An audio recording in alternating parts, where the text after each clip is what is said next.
뻔뻔하기 그지없는 천하의 중국이 한국 앞에 무릎을 꿇었다고 합니다. 최근 그렇게 중국이 최고라고 외쳐대던 중국 젊은이들이 한국을 방문하고 나서 올린 SNS로 인해 난리가 난 건데요. 게시글은 조작된 거고 사진들도 전부 합성한 거라며 댓글이 아주 난리가 났다고 합니다. 질투심에 들끓고 있는 중국 젊은이들이 왜 이 난리가 났는지 지금 바로 들어보시죠. 그 전에 구독과 좋아요, 알림 설정 한 번씩만 부탁드리겠습니다. 안녕하세요. 저는 상하이 푸단 대학교에서 경영학을 공부하고 있는 리밍이에요. 올해 22살이고 지금은 3학년이죠. 제가 이렇게 제 이야기를 나누고 싶은 건 제 인생을 완전히 바꿔놓은 한국에서의 경험을 꼭 전하고 싶어서예요. 저는 평범한 중국 여대생이라고 생각했는데 주변에서는 저를 엘리트라고 부르더라고요. 아버지는 상하이의 중견 IT 기업 임원이시고 어머니는 명문 고등학교 영어 교사셨거든요. 어릴 때부터 부모님은 저에게 최고만을 기대하셨어요. 부모님도 엘리트였기 때문에 저 또한 엘리트여야 한다나 뭐라나. 그 따분한 얘기들 있잖아요. 그래도 결국 좋은 부모님 덕분에 중국 최고 대학 중 하나인 푸단대학교에 입학할 수 있었죠. 사실 저는 평소에 한국 문화를 꽤 좋아했어요. BTS부터 블랙핑크까지 K-팝은 기본이고 밤새 한국 드라마를 정주행하는 건 일상이었죠. 그래서 친구들은 제가 평소에 한국에 엄청 관심이 많을 거라고 생각했지만 실제로는 전혀 아니었어요. 그 반대였죠. K-팝이나 드라마는 그저 재미있는 콘텐츠일 뿐 실제 한국이랑은 다를 거라고 생각했거든요. 중국이 모든 면에서 앞서 있다는 자부심이 컸던 것 같아요. IT 기술도, 배달 시스템도, 모바일 결제도 다 중국이 세계 최고라고 믿었으니까요. 그러던 어느 날 학과 사무실 앞 게시판에서 서울대학교 교환학생 프로그램 공고가 올라와 있더라고요. 그냥 스쳐 지나가려는데 마침 지나가시던 장 교수님께서 저를 부르셨죠. 리밍, 너 한국 문화 좋아하잖아. 마침 이번에 서울대 교환학생 프로그램이 있는데 내가 딱이겠다. 순간 당황스러웠어요. 드라마나 예능은 재미있게 보지만 실제로 한국에 가서 공부하고 싶은 마음은 전혀 없었거든요. 더구나 SNS에서는 한국에 대한 안 좋은 이야기들도 많이 보였고요. 하지만 장 교수님은 계속 저를 설득하셨어요. 리밍, 너는 아직 세상을 모르는구나. 요즘 한국의 대학 시스템이 얼마나 선진화되어 있는지, 학생들의 열정이 얼마나 대단한지 모르는구나. 이번 기회에 내가 직접 가서 봐야 할 것 같아. 교수님의 말씀이 마음에 걸렸지만 여전히 썩 내키지는 않았어요. 그날 저녁 부모님께 전화드렸더니 의외로 두 분 다 적극 찬성하시는 거예요. 아버지는 한국의 기업 문화를 배워오면 좋겠다고 하시고 어머니는 글로벌 경험이 내 인생의 큰 자산이 될 거라고 하시더라고요. 심지어 동생 리웨이까지 누나가 한국 가면 과자랑 간식 많이 사다 줘야 해. 라며 신이 나 있었어요. 결국 마지못해 지원서를 쓰기 시작했는데 쓰면 쓸수록 이상한 기분이 들었어요. 과연 이걸 진짜 가는 게 맞나? 라는 생각 때문에 제 자신과의 싸움이 계속해서 벌어졌죠. 하지만 주위에서 이렇게 저를 밀어주는데 가보는 것도 나쁘지 않겠다는 생각이 들었죠. 그래서 저는 지원서를 쓰면서 한국에 대해 인터넷으로 찾아보기 시작했죠. 아니 그런데 자료를 찾으면 찾아볼수록 한국의 모습과 발전이 믿기 힘들 정도로 잘 돼 있는 거예요. 특히 서울대학교의 캠퍼스 사진들을 보면서 충격을 받았어요.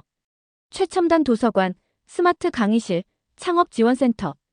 우리 학교보다 훨씬 현대적이고 체계적으로 보였거든요. 저는 여전히 속으로는 겉모습만 번지르르 하겠지라는 생각을 떨쳐낼 수 없었어요. 이건 단순히 인터넷 정보에 불과하다고 생각했거든요. 친구들한테 교환학생 지원한다고 했더니 반응이 엄청 뜨거웠어요. 리밍, 완전 부럽다. 한국 학생들이랑 친해지면 나도 소개시켜줘. 거기 가서 연애할 것 같은데. 다들 장난처럼 말했지만 저는 속으로 에이, 내가 뭐하러 한국 남자를 만나라고 생각했죠. 저는 중국 남자가 정말 멋지다고 생각하거든요. 그렇게 지원서를 제출하고 며칠 뒤 면접을 보러 갔어요. 면접관 중에 한국에서 오신 교수님도 계셨는데 아니 너무 친절하신 거예요. 제가 긴장을 해서 더듬더듬 말했는데도 끝까지 미소를 지으며 경청해 주셨거든요. 오히려 천천히 이야기해도 된다면서 저를 다독이셨죠. 저 같으면 많은 지원자들을 면접하느라 피곤해서 그냥 바로 잘랐을 것 같은데 확실히 느낌이 다른 분이라는 생각이 들었어요. 면접이 끝나고 나오는데 이상하게 마음이 설레더라고요.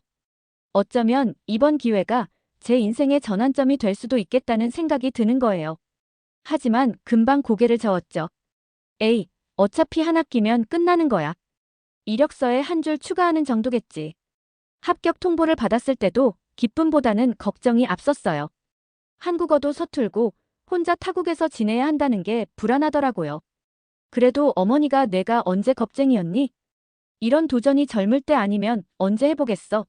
라고 하신 말씀에 용기를 내게 됐어요. 출국 전날, 저는 밤늦게까지 짐을 챙기면서 이상한 생각이 들었어요. 제가 알던 한국은 그저 예쁜 아이돌과 멋진 드라마의 나라였는데, 이제는 제가 직접 그곳에서 살아가야 한다니. 마치 드라마의 주인공이 된 것 같은 기분이었죠. 하지만 SNS에는 여전히 한국을 비하하는 글들이 많았어요. 한국은 중국을 베끼는 그저 작은 아시아국이다. 요즘 대세인 한국 드라마나 K-팝은 모두 중국 것을 가져온 것이다. 아주 시끄러웠죠. 그런데 이상하게도 더 이상 그런 글들이 와닿지 않았어요. 이것도 단순히 인터넷에 퍼진 루머일 수도 있겠다는 생각이 들었죠. 그냥 내가 직접 가서 확인하면 되지라는 생각이 들더라고요. 차라리 이번 기회에 내가 확실하게 한국보다 중국이 낫다는 걸 확인하고 오겠다고 마음을 먹게 됐죠. 드디어 인천공항에 도착했어요. 비행기에서 내리자마자 저는 진짜 깜짝 놀랐어요. 공항이 너무 깨끗하고 조용한 거예요. 상하이 푸둥공항도 크고 멋있지만 항상 사람들로 북적이고 시끄럽거든요. 하지만 인천공항은 좀 달랐어요. 수많은 사람들이 있는데도 묘하게 평온한 분위기였죠. 입국 심사도 놀라웠어요. 중국에서는 담당자의 표정이 왜 이렇게 무서운지 긴장되는데 여기서는 직원분이 미소로 맞아주시더라고요. 한국에 온 것을 환영합니다라는 말씀까지 해주셨죠. 이런 게 진정한 선진국의 모습이구나 싶었어요. 공항에서 가장 충격적이었던 건 화장실이에요. 중국의 공항 화장실은 글쎄요, 차마 말씀드리기 힘들 정도로 불편한데 이곳은 마치 고급 호텔 화장실 같았어요. 화장실 문마다 붙어있는 사용 중 표시등도 신기했고 비데는 기본이더라고요. 심지어 파우더룸까지 있었죠. 공항철도를 타고 서울로 가는 길은 더 놀라웠어요. 저는 중국의 지하철에 익숙해서 사람들이 서로 밀치고 소리 지르는 게 당연하다고 생각했거든요. 근데 여기서는 다들 조용히 줄 서서 기다리고 차례대로 탑승하더라고요. 제가 큰 캐리어를 들고 있으니까 옆에 계신 분이 자리까지 양보해 주셨어요. 중국에서는 상상도 못할 일이죠. 서울대 입구역에 도착해서 캠퍼스로 가는 길, 저는 계속 주변을 두리번거렸어요. 거리가 너무 깨끗한 게 신기했거든요. 중국에서는 길거리에 담배꽁초나 쓰레기가 많은데 여기는 전혀 그렇지 않았어요. 근데 이상하게 쓰레기통이 하나도 없더라고요. 알고 보니 쓰레기통이 잘 보이지 않는 게 분리수거를 철저히 하기 때문이더라고요. 그래서 그런지 거리에 냄새도 안 나고 너무나 청결하다고 생각했죠. 기숙사에 도착하자마자 또 한 번 놀랐어요. 중국의 대학 기숙사는 보통 한 방에 4명이 생활하고 화장실도 공용이라 진짜 불편하거든요. 여기는 2명이 쓰는 방에 화장실까지 딸려 있더라고요. 심지어 각자 책상과 옷장까지 있었죠. 기숙사 로비에는 무인 택배함이 있어서 24시간 언제든 택배를 받을 수 있고 세탁실에는 앱으로 작동하는 최신식 세탁기가 있었어요. 한국의 세탁기가 중국에서 진짜 인기가 많거든요. 그런데 기숙사 방마다 한 대씩 있다니. 정말 깜짝 놀랐죠. 학교 생활은 정말 충격의 연속이었어요. 도서관은 말도 안 되게 좋았어요. 중국의 대학 도서관도 크고 책도 많지만 여기는 차원이 달랐죠. 모든 좌석에 개인 스탠드와 콘센트가 있고 노트북 전용 열람실도 있더라고요. 가장 놀라웠던 건 도서관 앱이에요. 좌석 예약부터 도서 대출, 그룹 스터디룸 예약까지 모든 게 스마트폰으로 가능했어요. 무슨 도서관이 모든 걸 핸드폰으로 해결하다니. 이게 진정한 선진국인가 싶더라고요. 수업 방식도 완전히 달랐어요. 중국에서는 교수님 말씀을 일방적으로 듣기만 하는데 여기서는 학생들이 자유롭게 질문하고 토론 시간이 따로 있더라고요.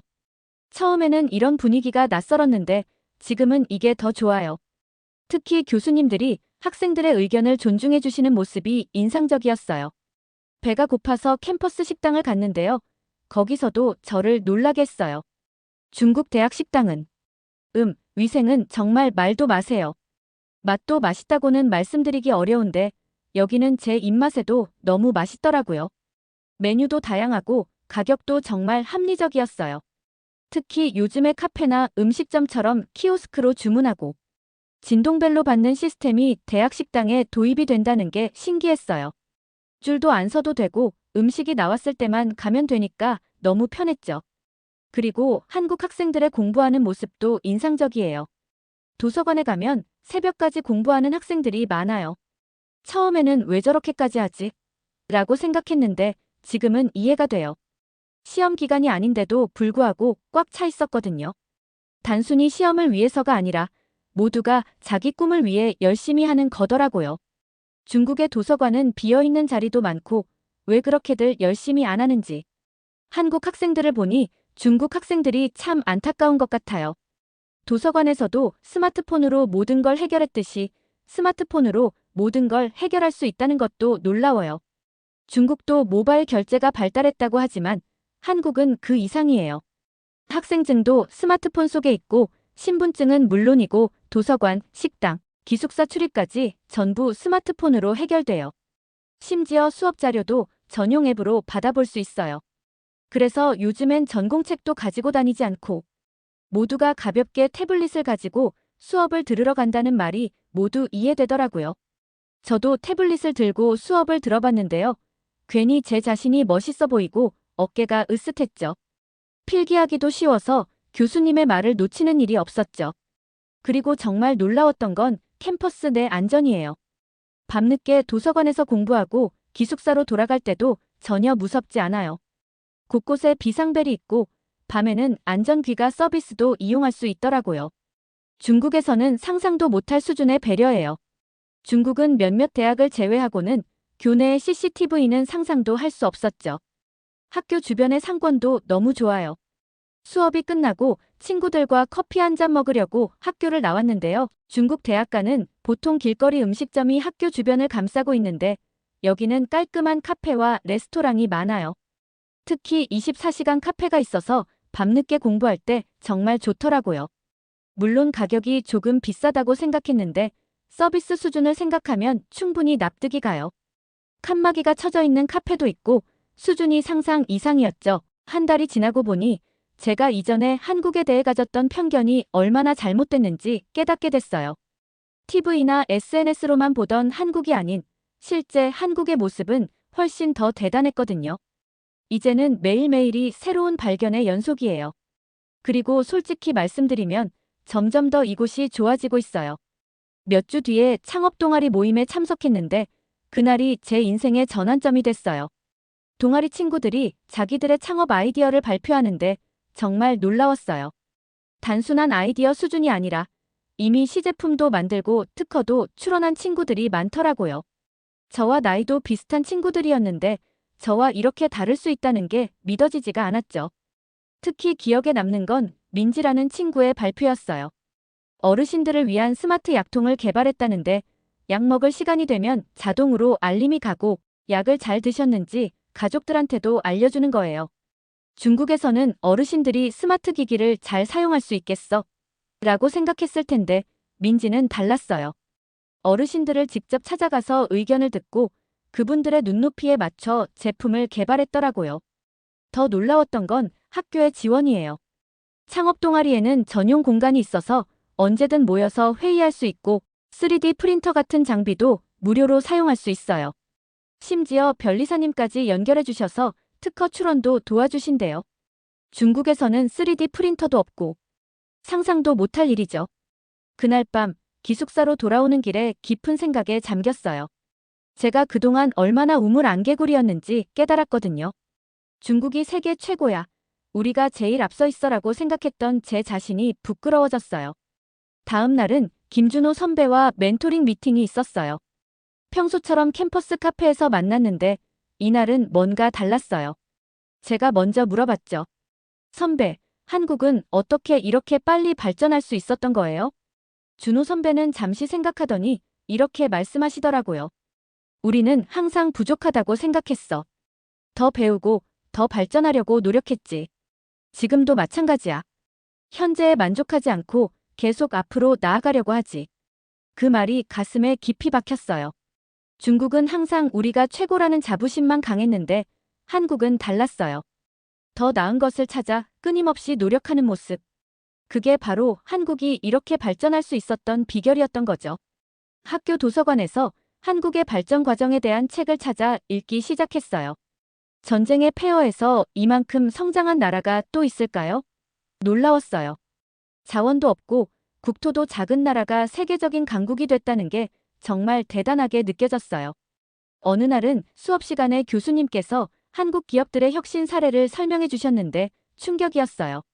중국에서는 따라하기나 모방이라고 생각했던 한국 기업들이 사실은 엄청난 기술력과 창의력을 가지고 있더라고요. 특히 인상 깊었던 건 실패를 두려워하지 않는 문화예요. 중국에서는 실패하면 끝이라고 생각하는데 한국은 달랐어요. 실패해도 다시 도전할 수 있는 기회가 있고 오히려 그 경험을 값진 것으로 여기더라고요. 창업 동아리 친구들과 이야기를 나누다 보면 제가 얼마나 편협한 생각을 갖고 있었는지 더욱 분명히 깨닫게 돼요. 그들은 세계를 무대로 생각하고 글로벌 시장을 겨냥해서 아이디어를 개발해요. 어느 날 민지가 저에게 물었어요. 리밍, 너는 왜 그렇게 중국이랑 비교하려고 해? 그냥 각자의 장점이 있는 거 아닐까? 그 말을 듣는 순간 제 안에 있던 뭔가가 확 무너지는 것 같았어요. 제가 얼마나 편견에 사로잡혀 있었는지, 그리고 그런 제 모습이 얼마나 우스웠는지 깨달았거든요. 밤늦게 기숙사에서 일기를 쓰면서 생각했어요. 제가 그동안 얼마나 오만했는지, 얼마나 좁은 시야로 세상을 바라봤는지. 부끄러웠어요. SNS에 한국을 비하하는 글들이 올라올 때마다 좋아요를 누르고 동의했던 제 모습이 떠올랐어요. 그게 얼마나 무지한 행동이었는지 이제는 알겠더라고요.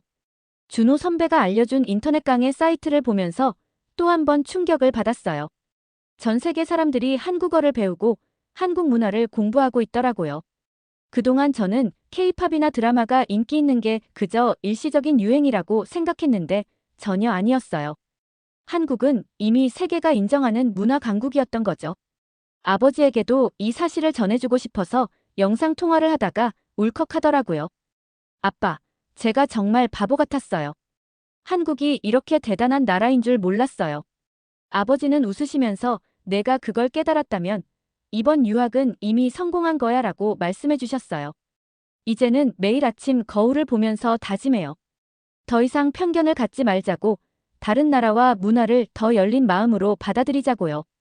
그리고 한국에서 배운 이 겸손함과 끊임없이 발전하려는 자세를 잊지 말자고요. 제가 이렇게 변할 수 있다는 게 정말 신기하고 감사해요. 어느새 한 학기가 끝나가고 있었어요. 교환학생 기간이 끝나면 중국으로 돌아가야 한다는 생각에 가슴이 답답해지더라고요. 그래서 용기를 내서 부모님께 전화를 드렸어요. 아빠, 엄마, 저 여기서 대학원 진학하고 싶어요. 깜짝 놀라실 줄 알았는데 의외로 부모님은 이미 예상하고 계셨나 봐요. 어머니는 내가 그동안 보낸 메시지들을 보면서 이럴 줄 알았어라고 하셨죠. 아버지도 한국의 교육 시스템이 정말 훌륭하다고 들었다면서 지지해 주셨어요. 한국에서 대학원에 진학하기로 결심하고 나니 마음이 한결 가벼워졌어요. 이제는 더 이상 시간에 쫓기듯 한국을 경험하지 않아도 되니까요. 오히려 더 진지하게 이곳의 모든 것을 배우고 싶어졌어요. 창업 동아리에서는 제가 중국인이라는 점을 장점으로 살려보자는 제안을 받았어요. 민지의 스마트 약통을 중국 시장에 맞게 현지화하는 프로젝트를 함께 하게 된 거예요. 처음에는 중국과 한국의 문화 차이 때문에 힘들 거라고 생각했는데 오히려 그 차이를 이해하고 있는 제가 다리 역할을 할 수 있더라고요. 준호 선배는 제 결정을 듣고 정말 기뻐해 주셨어요. 리밍, 내가 한국에서 배운 것들을 토대로 더 큰 꿈을 이룰 수 있을 거야. 사실 준호 선배한테는 말 못했지만 제 마음속에는 작은 설렘도 있었어요. 이제 더 자주 만날 수 있겠다는 생각에. 사실 한국에 머물게 된 이유 중에 준호 선배 때문인 이유가 좀 더 크긴 해요. 학교 근처 카페에서 대학원 입시 준비를 하다 보면 가끔 지나가는 사람들의 대화가 귀에 들어오는데요. 이제는 한국어가 자연스럽게 들리거든요. 특히 외국인 관광객들이 한국의 발전상에 감탄하는 모습을 보면 예전의 제 모습이 떠올라요. 저도 처음에는 그저 관광객의 시선으로 한국을 바라봤었는데 이제는 이곳의 진짜 모습을 알게 된 것 같아요. 민지와 함께 스터디 카페에서 공부하다가 문득 물어봤어요. 너희는 어떻게 이렇게 열심히 할 수 있어? 민지가 웃으면서 대답해줬죠. 그냥 당연하다고 생각해. 우리나라가 여기까지 온 것도 다 이런 노력 덕분이잖아. 그 말을 듣는 순간 또 한 번 깨달음을 얻었어요. 한국의 발전은 결코 우연이 아니었던 거죠. 기숙사 룸메이트 수지는 제가 한국에 더 오래 있기로 한 걸 제일 좋아했어요. 리밍아, 너 덕분에 나도 중국에 대해 편견이 많이 없어졌어. 사실 처음에는 중국 룸메이트라고 해서 걱정했었거든. 저희는 서로를 통해 두 나라에 대한 이해의 폭을 넓힐 수 있었던 것 같아요. 주말에는 수지가 저를 자기 집에 초대해줬어요. 한국의 가정 문화를 직접 경험할 수 있는 소중한 기회였죠. 수지 어머니께서 손수 만들어주신 김치찌개를 먹으면서 문득 이런 생각이 들었어요. 한국의 발전은 이런 따뜻한 가족 문화가 있었기에 가능했던 게 아닐까요? 도서관에서 한국의 경제 발전에 대한 책을 읽다가 울컥한 적도 있어요. 전쟁 후 폐허가 된 나라가 이렇게 발전한 과정을 보면서 인간의 의지가 얼마나 대단한지 새삼 깨달았거든요. 그리고 그 의지는 지금도 계속되고 있다는 게 더 놀라웠어요. 한국 생활에 완전히 적응하고 나니 이제는 제가 중국 친구들에게 한국을 소개해주는 입장이 됐어요. SNS에 한국 생활을 올리면 친구들이 질문을 많이 해요. 예전에는 부정적인 면만 봤는데 이제는 제가 직접 경험한 한국의 진짜 모습을 알려줄 수 있어서 기뻐요. 교환학생 마지막 수업에서 교수님께서 저에게 특별한 말씀을 해주셨어요. 리밍 학생, 당신은 단순한 교환학생이 아니에요. 당신은 이제 한국과 중국을 잇는 다리가 될 거예요. 그 말씀이 제 가슴에 깊이 새겨졌어요. 요즘은 매일 아침 서울대 입구역 근처 카페에서 하루를 시작해요. 출근하는 사람들, 등교하는 학생들을 보면서 이런 생각을 해요. 이 사람들 하나하나의 노력이 모여서 오늘의 한국을 만들었구나. 그리고 저도 이제 그 일부가 될 수 있다는 게 정말 기뻐요. 대학원 준비를 하면서 한국의 기업들도 많이 연구하고 있어요. 단순히 취업하기 위해서가 아니라 이 나라가 어떻게 이만큼 성장할 수 있었는지 진심으로 알고 싶어서예요. 특히 위기 상황에서도 끊임없이 혁신을 이뤄내는 모습이 정말 대단하게 느껴져요. 얼마 전에는 한국에서 열린 스타트업 페어에 창업 동아리 친구들과 함께 참가했어요. 전 세계에서 온 사람들이 한국의 기술력과 창의력에 감탄하는 걸 보면서 다시 한번 제가 좋은 선택을 했다는 확신이 들었어요. 이제 제 꿈은 한국에서 배운 것들을 토대로 양국의 장점을 결합한 새로운 가치를 만들어내는 거예요. 준호 선배가 넌 두 나라의 문화를 모두 이해하는 특별한 사람이야 라고 해줬을 때 처음으로 제 정체성이 장점이 될 수 있다는 걸 깨달았어요. 오늘도 창업 동아리 회의를 마치고 늦은 밤 기숙사로 돌아가는 길이에요. 서울의 야경을 보면서 생각했어요. 제가 처음 이곳에 왔을 때는 그저 스쳐 지나가는 관광객의 마음이었는데 이제는 이곳이 제 미래가 될 거라는 게 실감이 나요. 한국에서의 새로운 시작이 떨리기도 하지만 한편으로는 너무 설레요. 이제는 더 이상 우물 안개구리가 아닌 세계를 품에 안은 진정한 글로벌 인재가 되고 싶어요. 그리고 이곳 한국이 그 꿈을 이룰 수 있는 최고의 장소라는 걸 저는 확신해요. 지금 이 글을 쓰면서 창밖을 바라보니 서울의 밤거리가 반짝반짝 빛나고 있어요. 처음 이곳에 왔을 때는 그저 예쁘기만 한 불빛이었는데 이제는 그 불빛 하나하나가 한국의 발전 과정과 미래를 향한 열정을 담고 있다는 걸 알게 됐어요. 제가 한국에 와서 가장 크게 배운 건 겸손함과 도전 정신이에요. 처음에는 중국이 최고라는 교만한 마음을 가지고 있었는데 이제는 서로의 장점을 배우고 존중하는 게 얼마나 중요한지 깨달았어요. 한국은 중국보다는 작은 나라지만 그 안에 담긴 에너지와 혁신의 힘은 정말 대단하더라고요. 이제 며칠 후면 대학원 입학 시험이에요. 매일 밤 도서관에서 공부하면서도 전혀 힘들지 않아요. 오히려 설레요. 이곳에서 배우게 될 새로운 것들을 생각하면 가슴이 두근거리거든요. 준호 선배가 가끔 커피를 사들고 와서 응원도 해주시고요. 어제는 동생 리웨이한테서 연락이 왔어요. 누나, 나도 한국 대학으로 유학 가고 싶어. 라고 하더라고요. 예전 같았으면 말렸을 텐데 이제는 적극적으로 추천해주고 싶어요. 동생도 이곳에서 저처럼 새로운 시각과 꿈을 찾았으면 좋겠다고 생각했어요. 창업 동아리 친구들과 시작한 프로젝트도 곧 첫 결실을 맺을 것 같아요. 한중 양국의 장점을 살린 서비스라서 그런지 벌써부터 투자자들의 관심이 뜨겁다고 하더라고요. 이제는 메이드 인 코리어라는 말이 세계적인 품질과 혁신의 상징이라는 걸 저도 확실히 알게 됐어요. 돌이켜보면 제가 정말 많이 변했더라고요. 이제는 지하철에서 외국인 관광객을 만나면 먼저 다가가서 길도 알려주고 한국의 좋은 점들도 소개해주게 됐어요. 제가 처음 왔을 때 받았던 친절을 이제는 제가 다른 사람들에게 베풀고 있는 거죠. 어머니가 늘 말씀하시던 게 있어요. 진정한 배움은 마음을 바꾸는 거야. 이제야 그 말씀의 의미를 진정으로 이해하게 된 것 같아요. 한국에서의 시간은 단순한 유학이 아닌 제 인생의 터닝포인트가 됐어요. 앞으로도 긴 여정이 남아있지만 이제는 두렵지 않아요. 오히려 기대돼요. 이곳에서 배운 끊임없는 도전 정신과 혁신을 향한 열정으로 저만의 새로운 길을 만들어가고 싶어요. 그리고 언젠가는 한국과 중국, 나아가 전 세계를 잇는 다리가 되고 싶어요. 오늘도 열심히 공부하면서 내일의 꿈을 준비해야죠. 아, 오늘은 준호 선배가 약속한 대로 면접 준비도 도와주시기로 했어요. 설레는 마음을 안고 서울의 밤거리를 걸어가며 생각해요. 이곳에 오기로 한 건 정말 제 인생 최고의 선택이었구나. 라고요. 지금까지의 사연 어떻게 들으셨나요? 한국에서의 좋은 경험들로 인해 한국에 대한 인식이 바뀌어서 너무나 다행인 사연이었던 것 같습니다. 다음에 더 재밌는 사연으로 돌아오겠습니다. 구독과 좋아요 한 번씩만 부탁드릴게요. 감사합니다.